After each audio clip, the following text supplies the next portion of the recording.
Maria Santos knew her daughter like the back of her hand. Every smile, every laugh, every little habit that made Isabella special. When you're a mother, you notice things others might miss. You feel it in your heart when something's not right. With your child, Isabella was 7 years old and full of life. She loved dancing around the house, singing songs she made up herself, and helping her mother fold clothes from the laundry. Every morning, she would jump out of bed, ready to take on the world. Her energy was endless, her curiosity even bigger. But 3 weeks ago, everything started to change. It began with small things. Isabella didn't want to play as much. She would sit on the couch instead of running around the yard. When Maria asked if she wanted to help make dinner, Isabella just shook her head and said she was tired. This wasn't like her daughter at all. Then came the headaches. Isabella would hold her little head in her hands and say, "It hurt really bad." Maria gave her children's medicine and thought maybe she was getting sick with a cold or flu, but the headaches kept getting worse. They happened every day, sometimes lasting for hours. Maria worked as a seamstress in their small mountain town of San Rafael. It was honest work, but it didn't pay very much. She had to be careful with every penny she spent. Still, when Isabella's headaches wouldn't go away, Maria decided to take her to see Dr. Rodriguez at the local clinic. Maybe she needs glasses, Maria thought to herself. Or maybe it's just stress from school. But deep down, she was getting worried. Mothers have a special sense about these things. Something was telling her this wasn't just a simple headache. The morning Maria decided to take Isabella to the doctor, she noticed something that made her stomach drop. There were dark purple marks on Isabella's arms. They looked like bruises, but Isabella hadn't fallen or bumped into anything. When Maria asked about them, Isabella just shrugged and said she didn't know where they came from. Maria's hands shook as she got Isabella dressed for the doctor visit. More purple marks had appeared on her daughter's legs overnight. These weren't normal bruises from playing. They were too dark, too many, and they appeared too quickly. The walk to Dr. Rodriguez's clinic felt like the longest walk of Maria's life. Isabella held her hand tightly, trusting her mother completely. She had no idea that Maria's heart was beating so fast it felt like it might jump out of her chest. Dr. Rodriguez had been the town doctor for 20 years. He was kind and gentle, especially with children. When he saw Isabella, he smiled warmly and asked her to sit on the examination table. But as he looked at the bruises and asked questions about the headaches, his expression grew serious. "I need to run some tests," he told Maria quietly, "just to be safe." Those next few hours felt like days. Isabella sat in the waiting room, coloring in a book while Maria paced back and forth. Every minute that passed made Maria more nervous. She kept looking at the clock, then at her daughter, then back at the clock. Finally, Dr. Rodriguez called them back into his office. His face was grave, and Maria knew immediately that the news wasn't good. Isabella sat next to her mother, swinging her little legs from the chair, still unaware that anything serious was happening. "Maria," Dr. Rodriguez said gently, "I need to talk to you about Isabella's test results." The words that came next changed everything. Acute lymphoblastic leukemia, cancer, in her baby girl's blood. Maria felt like the room was spinning. She heard Dr. Rodriguez explaining things about treatment in hospitals, but his voice sounded far away. All she could think about was Isabella. Her beautiful little girl who just wanted to dance and sing and help with the laundry. "How long do we have?" Maria managed to ask. "She needs treatment right away," Dr. Rodriguez explained. "This type of cancer moves fast, especially in children. The good news is that it can be treated. But she needs specialized care that we can't provide here." He told Maria about the children's hospital in the capital city, 200 miles away. He talked about chemotherapy and treatment plans, explained that with proper care, and many children with this disease get better and live normal lives. But then came the part that made Maria's heart sink even deeper. The treatment was expensive. Very expensive. More money than Maria had ever seen in her life. The hospital would want payment guarantees before they would even admit Isabella. As a single mother, working as a seamstress, Maria barely made enough money to pay for rent, food, and Isabella's school supplies. She had no savings account, no family members with money, a way to come up with the thousands and thousands of dollars that Isabella's treatment would cost. Isabella looked up at her mother with those big, trusting eyes. She could tell something was wrong, but she didn't understand what. She reached over and took Maria's hand. "Mama, why are you crying?" Isabella asked softly. Maria wiped her tears and pulled her daughter close. Right there in Dr. Rodriguez's office, she made a promise to herself and to Isabella. No matter what it took, no matter how impossible it seemed, she would find a way to get her daughter the treatment she needed. She would move mountains if she had to. She would knock on every door, ask every person, try every option until she found someone who could help. Isabella was her whole world, and she wasn't going to let anything happen to her. But as they walked home from the clinic that day, with Isabella's small hand in hers, Maria couldn't shake the feeling that she was facing the biggest fight of her life, and she had no idea how she was going to win it. The bus ride to the capital city took 4 hours. Isabella slept most of the way, her head resting on Maria's shoulder. Every bump in the road made Maria wince, worried it might hurt her daughter. She kept looking down at Isabella's pale face. Remembering when those cheeks used to be full of color and life, Maria had never felt so small as she did walking into that huge hospital. The building seemed to stretch up to the sky, with glass windows everywhere and people in white coats rushing around. Isabella held her mother's hand tightly, her eyes wide as she took in all the new sights and sounds. The first stop was the registration desk. A woman behind the counter looked at them over her glasses and asked for insurance cards, identification, and payment information. Maria's heart started racing as she explained that they didn't have insurance, but that Dr. Rodriguez had sent them with urgent referral papers. "You'll need to speak with our financial office," the woman said, barely looking up from her computer. "Third floor, room 302. The elevator ride to the third floor felt like it took forever. Isabella was getting tired from all the walking, and Maria could see she was struggling to keep up. When they finally found room 302, there was already a long line of people waiting. They waited for 2 hours. Isabella dozed off in one of the plastic chairs while Maria watched other families ahead of them. Some looked relieved when they left the office. Others came out crying or arguing in hushed voices. Maria's stomach was in knots by the time their turn finally came. The financial counselor was a middle-aged man who seemed tired and overwhelmed. He looked at Isabella's medical papers and started typing numbers into his computer. The clicking of the keyboard was the only sound in the room for several minutes. "The estimated cost for your daughter's treatment program would be around $200,000, he said without looking up. "That's just an estimate. It could be more depending on how she responds to treatment." Maria felt like someone had punched her in the stomach. $200,000.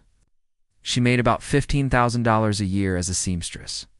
Even if she worked for the rest of her life and never spent a single penny on food or rent, she couldn't earn that much money. "Are there payment plans?" she asked, her voice barely a whisper. The man shook his head.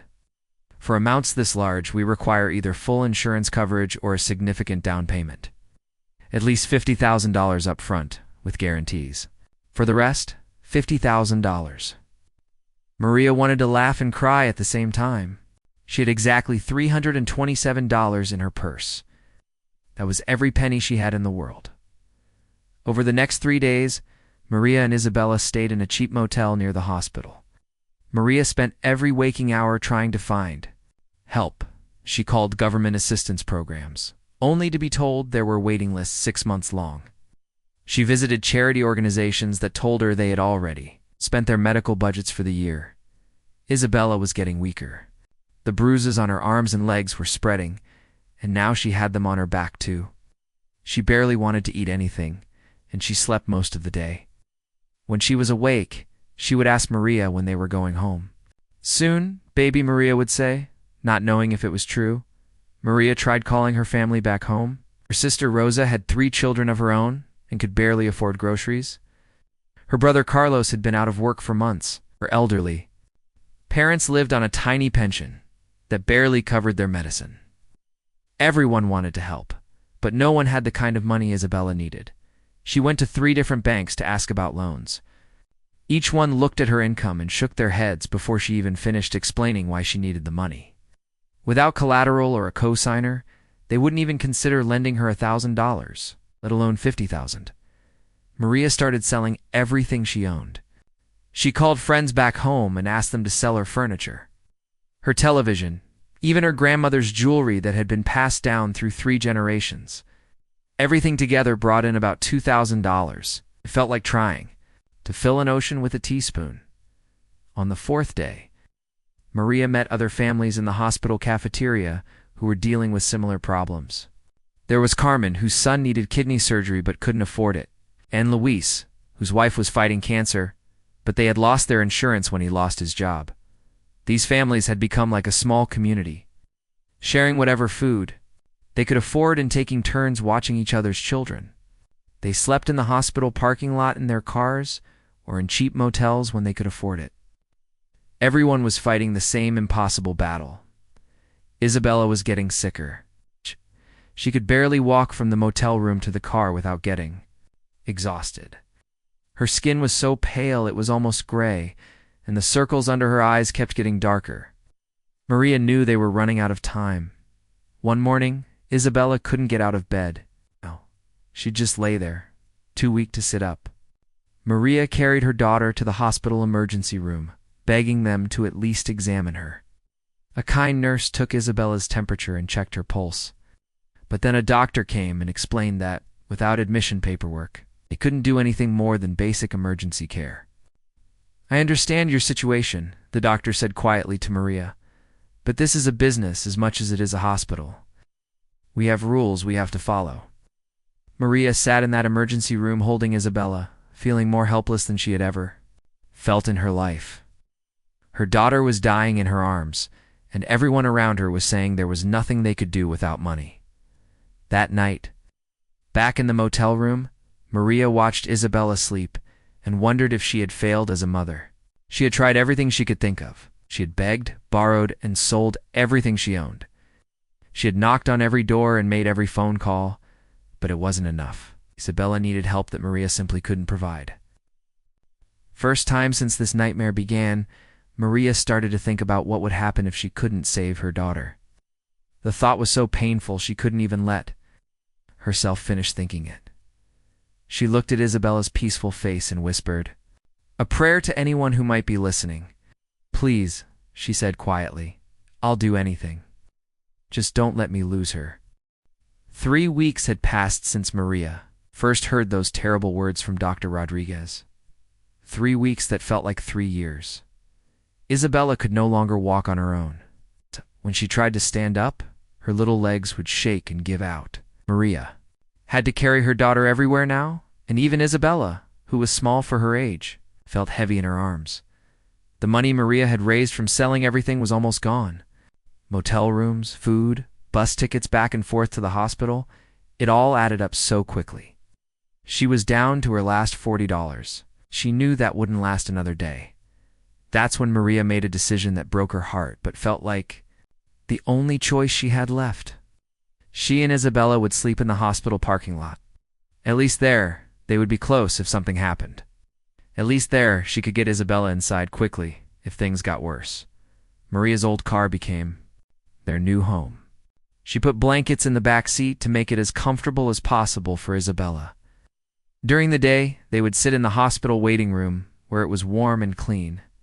The security guards knew their story by now and pretended not to notice. When they stayed longer than visiting hours, other families had the same idea. The parking lot became like a small neighborhood of desperate parents. There was Anna, whose teenage son had been in a car accident and needed surgery they couldn't afford. Roberto was there with his elderly father who needed heart treatment. And Patricia, whose baby daughter was born with a condition that required expensive medicine. They all looked out for each other. When one family managed to scrape together enough money for a motel room, they would offer to let others shower or wash their clothes. When someone had extra food, they shared it. When children cried at night, everyone understood. Isabella was getting worse every day. Her skin had turned a scary yellow color, and she barely opened her eyes anymore. When she did wake up, she would ask for water, but she couldn't keep much down. Maria would wet a cloth and put it on Isabella's forehead, trying to make her more comfortable. The bruises had spread all over Isabella's body now. Her arms, legs, back, even her face had dark purple marks. Maria tried not to look at them because they reminded her of how sick her daughter really was. Instead, she would sing quietly to Isabella. The same lullabies she used to sing when Isabella was a baby. Dr. Martinez was the head of the children's cancer department. He was a good man who truly cared about his patients, but his hands were tied by hospital rules. Every few days he would find Maria in the waiting room and ask about Isabella's condition. "I wish I could do more," he would say, and Maria could see in his eyes that he meant it. But without insurance or payment guarantees, the hospital board won't approve admission for treatment. One afternoon, Dr. Martinez pulled Maria aside for a private conversation. Isabella was sleeping in a wheelchair nearby, too weak to sit in a regular chair anymore. The doctor's face was serious, more serious than Maria had ever seen it. "Maria, I need to be honest with you," he said quietly. "Isabella's condition is becoming critical. Her blood counts are dangerously low. Even if we started treatment today, we might be too late." The words hit Maria like a physical blow. Too late, those two words kept echoing in her head. After everything she had tried, after selling everything she owned, after sleeping in parking lots and begging for help, it might be too late. That night, Maria sat in the car holding Isabella, who was barely conscious. Her daughter's breathing was shallow and fast. Every few minutes, Isabella would make a small sound, like she was trying to say something, but didn't have the energy. "I'm sorry, baby," Maria whispered into Isabella's hair. "I'm so sorry I couldn't save you," she thought. About all the things Isabella would never get to do. She would never learn to ride a bike without training wheels. She would never go to her first school dance. She would never graduate or get married or have children of her own. All those dreams and possibilities were slipping away, and Maria felt powerless to stop it. Around midnight, Isabella's breathing became even more difficult. Maria panicked and carried her daughter into the emergency room. The nurses took one look at Isabella and immediately called for a doctor. They put her on oxygen and started checking her vital signs. "Her blood pressure is very low," one nurse said to another, "and her heart rate is too fast." They worked quickly, but after an hour, the same doctor from before came to talk to Maria. "We've stabilized her for now, but she really needs to be admitted for intensive treatment. I'm sorry, but without the financial arrangements, we can't keep her here." Maria wanted to scream. She wanted to shake everyone and ask them how they could turn away a dying child because of money. But she was too tired and too heartbroken to fight anymore. She just nodded and took Isabella back to the car. The next morning, Maria decided to try one last thing. She had heard about a small chapel inside the hospital where people went to pray. She had never been very religious, but she was out of options. Maybe God would listen where people had not. She carried Isabella into the quiet chapel and sat in the back row. The room was peaceful, with soft light coming through colored glass windows. A few other people were there, some praying silently, others just sitting and thinking. Maria closed her eyes and tried to find the right words. She wasn't sure how to pray properly, but she spoke from her heart. "I don't know if you're listening," she whispered, "but my daughter is dying and I don't know what else to do. I've tried everything. I've asked everyone. If there's any way you can help us, please. She's just a little girl. She hasn't had a chance to live yet." Isabella stirred in her arms and opened her eyes for a moment. She looked up at her mother with a weak smile. "Mama," she whispered, "are we going home soon?" Maria's tears fell silently as she kissed her daughter's forehead. "Yes, baby," she said. "We're going home soon." But deep in her heart, Maria wasn't sure if that home would be the little house in San Rafael or somewhere else entirely. Maria was still sitting in the chapel when she felt someone sit down beside her. She didn't look up at first. Her eyes were closed, and she was holding Isabella close, trying to feel every breath her daughter took. Each breath felt like a gift. "That might be the last one." "Excuse me," said a gentle voice. "You Maria Santos?" Maria opened her eyes and turned to see a woman about her own age sitting next to her. The woman had kind eyes and was wearing a white coat like the doctor's. But something about her was different. She seemed calmer, more peaceful than the rushed doctors who usually spoke to Maria. "Yes, I'm Maria," she answered quietly, not wanting to wake Isabella. "Do I know you?" The woman smiled softly. "My name is Dr. Chen. I'm a children's cancer doctor, but I don't work here at this hospital. I've been visiting here this week, and some of the nurses told me about you and Isabella." Maria's heart started beating faster. Another doctor probably meant more bad news. Maybe they were going to tell her she couldn't even stay in the parking lot anymore. Maybe they were going to. "Call social services." She hugged Isabella tighter. "I'm not here to cause any problems," Dr. Chen said quickly, seeing the worry on Maria's face. "Actually, I think I might be able to help you." Maria had heard those words before from other people, and they usually led to disappointment. But something about this woman felt different. There was a certainty in her voice that Maria hadn't heard from anyone else. "I work with an organization called Healing Hands International," Dr. Chen explained. "We're a group of doctors and nurses who travel around the world helping children who can't afford medical treatment. We've been working in this region for the past month." Maria listened carefully, afraid to hope, but unable to stop herself from feeling a tiny spark of possibility. "We have what's called an emergency fund," Dr. Chen continued. "It's money donated specifically for cases like Isabella's. Children who need immediate treatment but whose families can't pay for it." "But I don't have any money at all," Maria said, her voice breaking.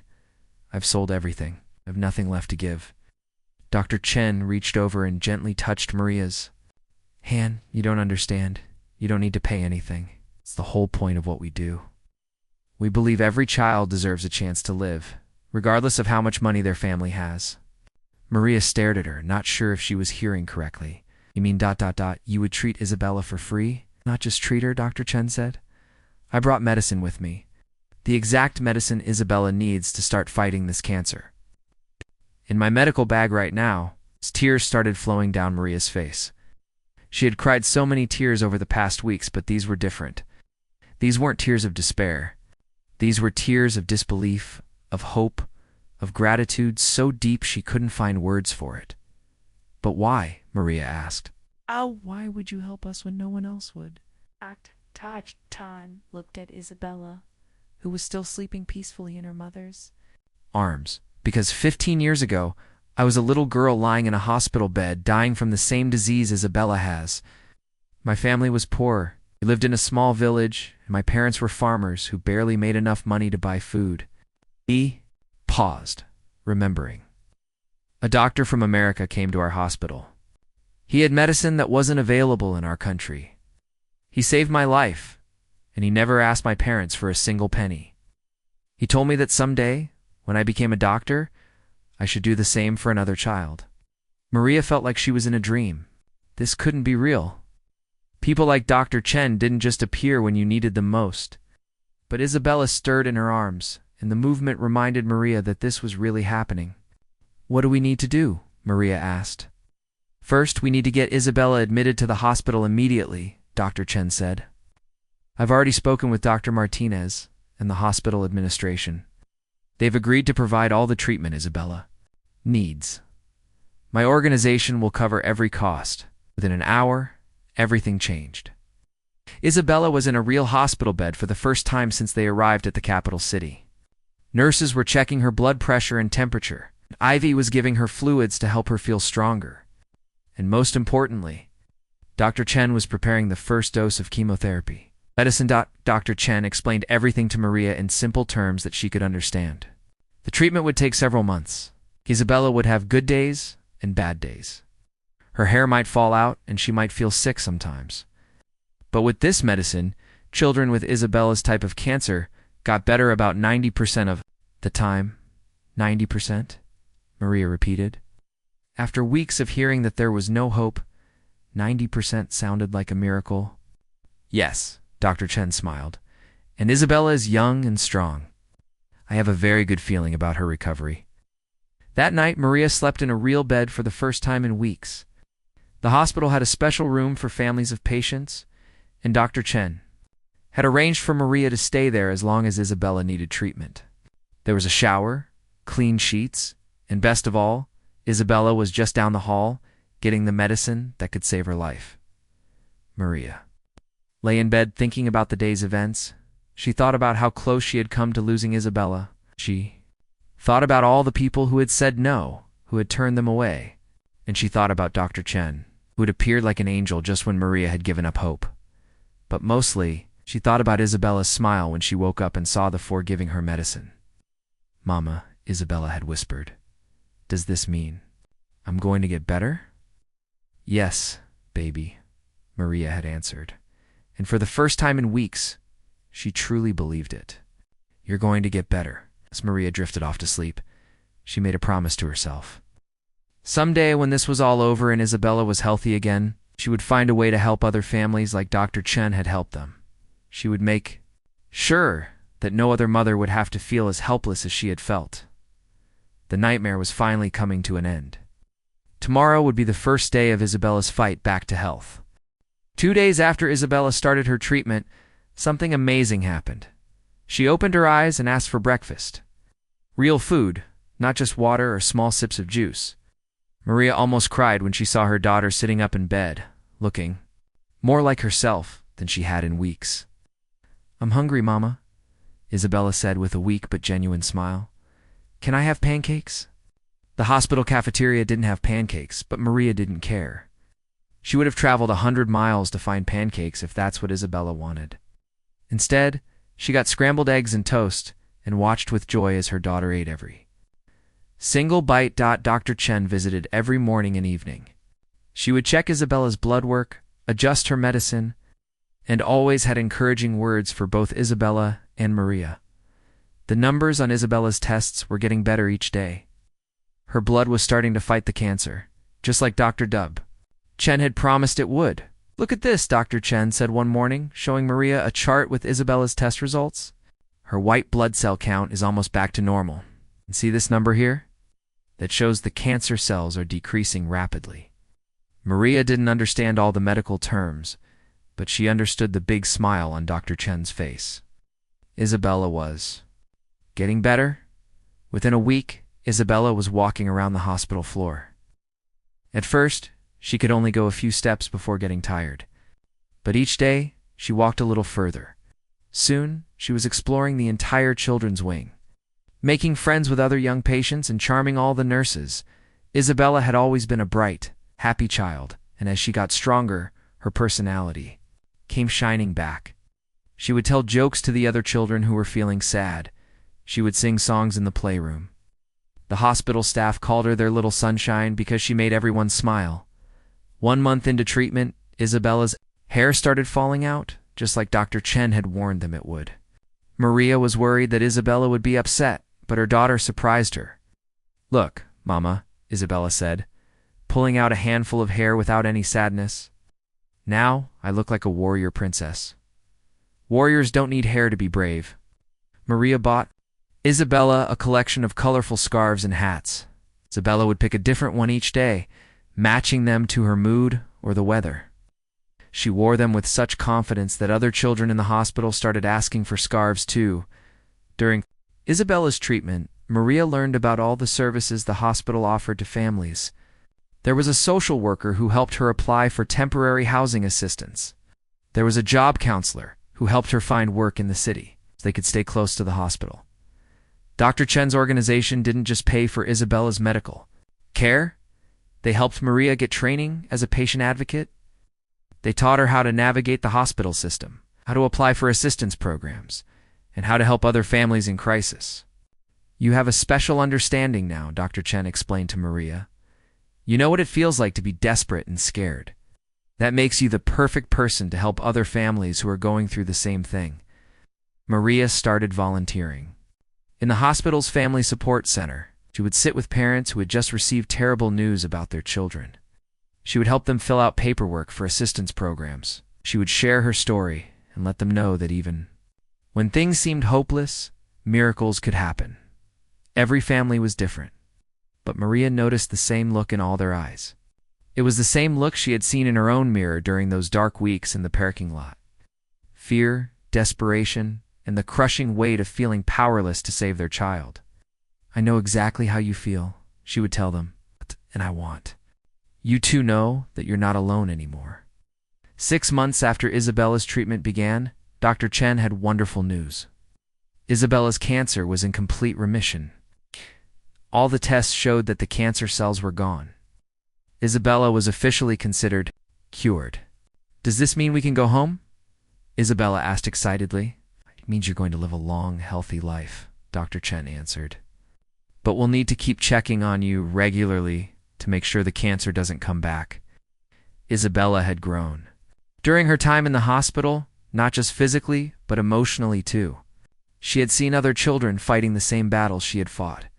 She had comforted kids who were scared and celebrated with families who received good news. Mama Isabella said one day, "When I grow up, I want to be a doctor like Dr. Chen.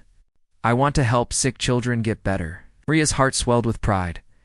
Her daughter had not only survived this terrible disease, but she had emerged from it with an even bigger heart and a desire to help others. Dr. Chen's organization offered Maria a permanent job as their regional family coordinator. Her role would be to help identify children who needed assistance and to support their families through the treatment process. It was work that felt meaningful, work that came from her own experience and her desire to help others. Today, 3 years later, Isabella is a healthy, happy 10-year-old. She goes to school, plays with her friends, and yes, she still loves to dance and sing. Her hair grew back thicker and curlier than before. She tells everyone that her curls are her superpower. Because they came back after she beat cancer, Maria continues her work helping families in medical crisis. She has helped over 200 families navigate the system and find the resources they need. Some stories end happily, like Isabella's. Others are more difficult. But Maria has learned that sometimes just having someone who understands can make all the difference. Every few months, Dr. Chen visits the hospital, and she always makes time to see Isabella. They have become like family, connected by the miracle that brought them together in that chapel 3 years ago. Isabella still remembers being sick, but she doesn't remember it with fear. She remembers it as the time when she learned how strong she was, how much her mother loved her, and how sometimes angels appear when you need them most. And Maria, she learned that miracles don't just happen. They're created by people who choose to care, people who decide that no child should suffer, simply because their family can't afford help. She learned that sometimes the worst thing that happens to you can become the foundation for the most meaningful work of your life. The little girl who almost died has grown up to inspire others with her joy and strength. And the mother who once felt so powerless has become a source of hope for hundreds of other families facing their darkest hour.